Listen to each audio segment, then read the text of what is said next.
মহাকাশে 286 দিন কাটিয়ে পৃথিবীকে 4577 বার প্রদক্ষিণ করে 195 মিলিয়ন কিলোমিটার দূরত্ব পাড়ি দিয়ে অবশেষে দেশে ফিরলেন নাসার মহাকাশচারী সুনিতা উইলিয়ামস, সম্পূর্ণ নিরাপদে প্রত্যাবর্তন।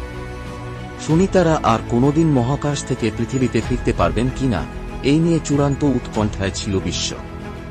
আশঙ্কা ছিল জীবনের বাকি সময়টা হয়তো শূন্যেই কাটাতে হতে পারে। তবে অবশেষে দেশের মাটি ছুঁলেন সুনিতা। সহকর্মী নভোচারী বুচ উইলমোরের সঙ্গে মহাকাশে 8 দিনের অভিযানে গিয়েছিলেন তিনি। স্টারলাইনার নামক যে মহাকাশযানটি তিনি মহাকাশে নিয়ে গেছিলেন তাতে একাধিক প্রযুক্তিগত ত্রুটি তৈরি হওয়ায় 9 মাস মহাকাশে মাধ্যাকর্ষণহীন অবস্থায় থাকতে বাধ্য হন সুনিতারা।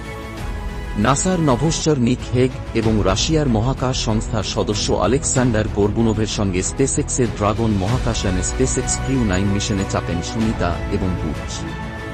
মঙ্গলবার রাত 1:05 আন্তর্জাতিক মহাকাশ কেন্দ্রের থেকে বিচ্ছিন্ন হয়ে পৃথিবীর উদ্দেশ্যে রওনা দেন স্পেসএক্সের মহাকাশযান ফ্রিডম পৃথিবীর বায়ুমণ্ডলে প্রবেশ করে মঙ্গলবার বিকেল 5:51 নাগাদ।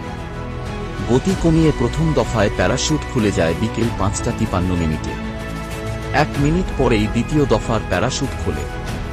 5:57 প্যারাশুটে ভাসতে ভাসতে ধীরগতিতে আটলান্টিকের বুকে নেমে আসে ড্রাগন ফ্রিডম মহাকাশযান।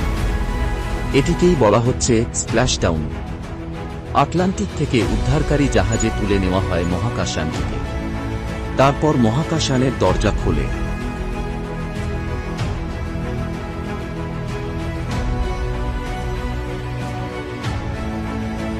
প্রথমেই বের করে আনা হয় হেগকে, তারপর রাশিয়ার আলেকসান্ডারকে, তারপরে বেরিয়ে আসেন সুনিতা।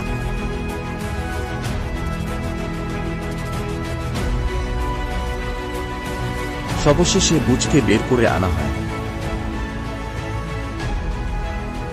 মহাকাশচারীদের হেলিকপ্টারে নিয়ে যাওয়া হয় হিউস্টনে। আপাতত নাসার বিশেষজ্ঞদের তত্ত্বাবধানে থাকবেন তাঁরা।